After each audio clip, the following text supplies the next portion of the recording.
Put your hands together, keep it going strong for Ebony Jones.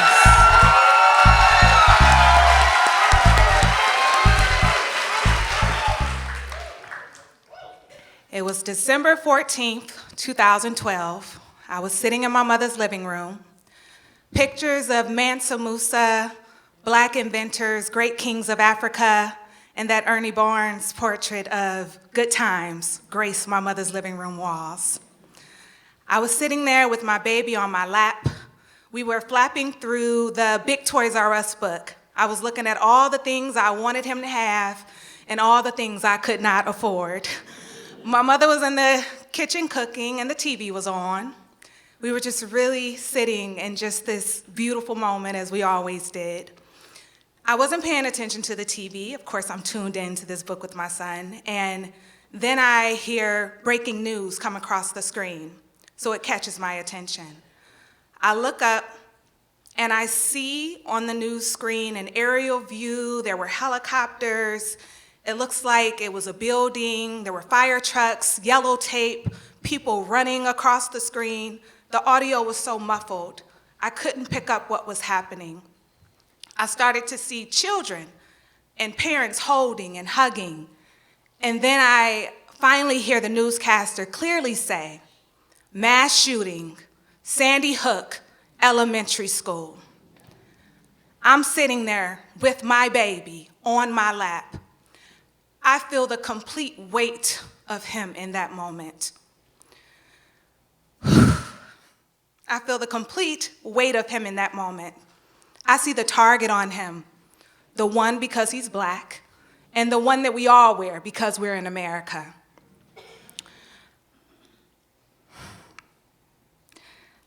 And I sit and I think about one day he's gonna have to go to school. And I'm gonna send him into a place where he is not safe, where his body is not safe. And I was able to put it off for a moment. I started picking up little jobs. I could work a little bit and homeschool with them. And eventually I knew that I wanted to gain more of my independence and move out of my mother's home. So he was gonna have to find somewhere to go. Luckily, I found a homeschool that was not too far from the house. It was a woman, and her name was Miss Paulette. She only kept 3 children, and she reminded me so much of my mother and really modeled an aspiration of the kind of mother that I wanted to be. And my baby was able to stay with her for 2 years. When my son, so this is when he was turning 4. So when he turned 5, I enrolled him in an all-Black elementary school on the east side of Detroit.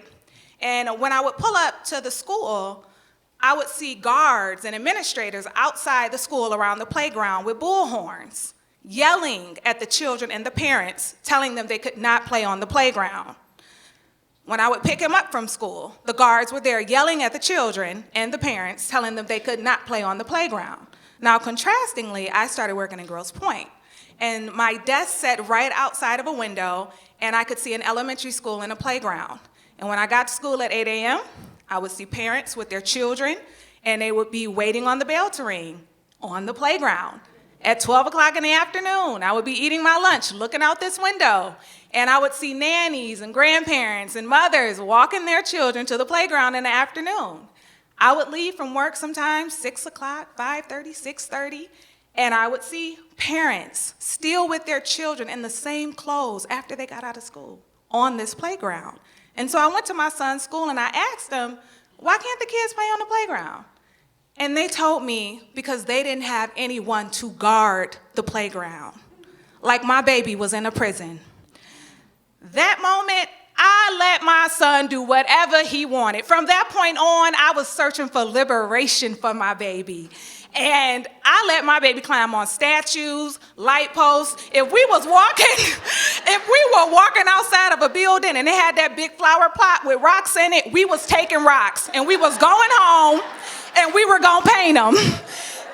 And I was looking for activities and things for him to be in. I just knew he had to see the world. I just knew I had to do so much more for him.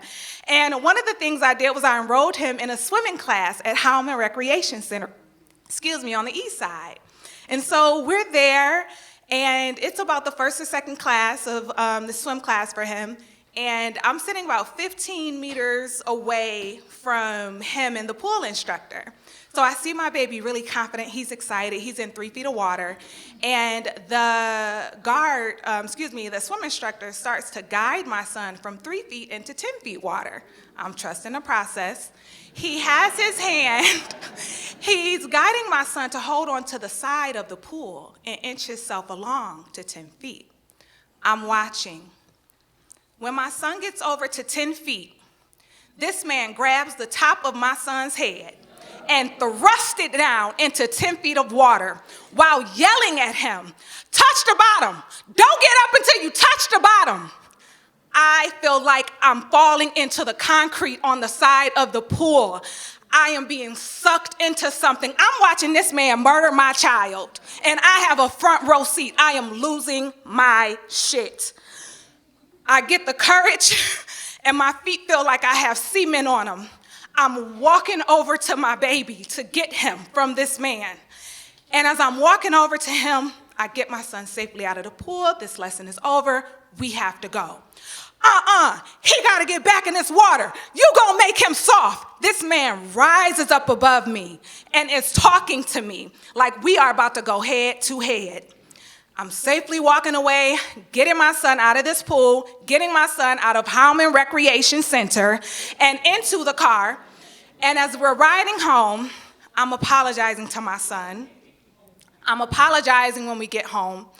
For 2 months straight, I am on the phone with psychiatrics, therapists, doctors. I'm trying to get diagnosed with a mental illness because I am losing my shit. I just am so traumatized from watching this man hurt my child like this. If I knew how to murder somebody in that moment, I would have killed him. And I would be standing here telling you a different story today, okay? So after that, this situation happens in October. By December, I am done with Detroit. I am done with the community, and I was born and raised here. I'm over it. I'm looking for greener grass. By December, me and my children, well, I was pregnant, so I fell in love at some point. And, and I was pregnant.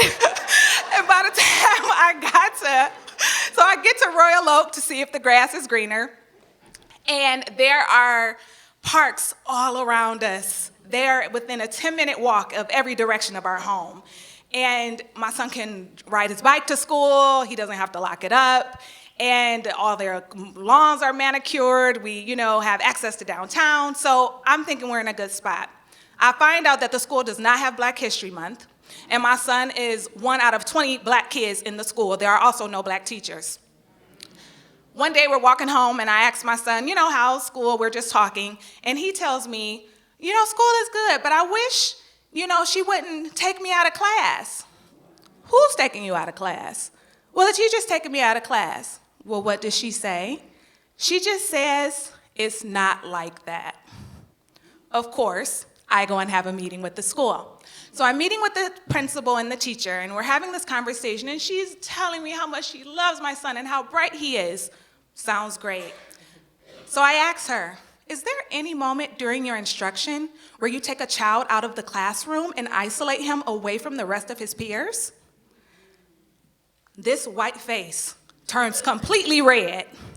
She starts going on in high pitch, so much so that me and the principal kind of look at each other and kind of give a head nod. That didn't happen much more after that. While this is happening, I'm experiencing racism at work, and my son is experiencing it in our new greener grass. When he was in 3rd grade, he got hit in the head with a water bottle, and it gave him a scar. And I went to the school again to talk about what had took place. He was told to apologize for getting hit. And so, of course, I went and I had a conversation. But I don't remember all that happened in that exchange, but I knew that target that my baby had become 50 feet tall and 80 feet wide, because when I left out of there, wasn't no more conversation about what was going to be happening with him. So I knew he had to go. Because I was going to hurt somebody. And so shortly after that, COVID happened.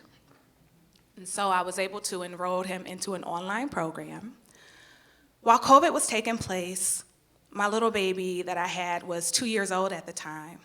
And we're all at home together, uninterrupted time with my babies. And my 2-year-old is exploring creatively all over the house. He's finding every pencil, crayon, and marker he can find.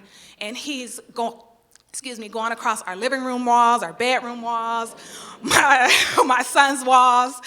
And I'm finding it ineffable. I can't even describe how beautiful and how in love I was with just seeing this side of my son come out in that moment.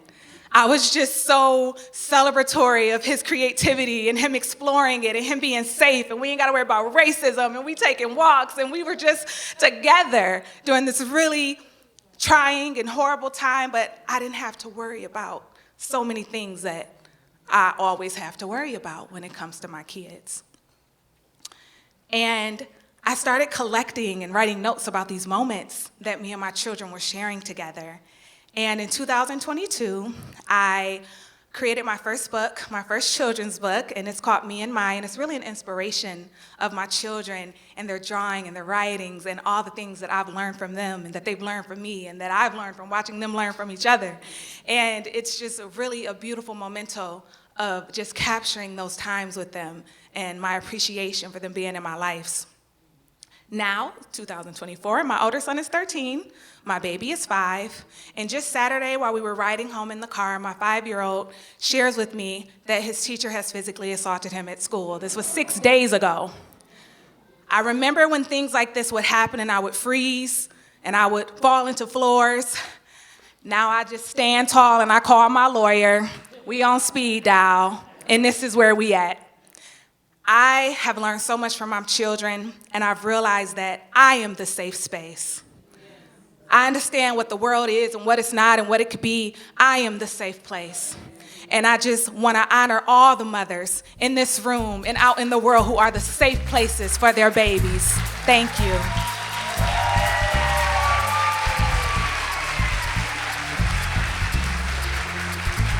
Ebony Jones.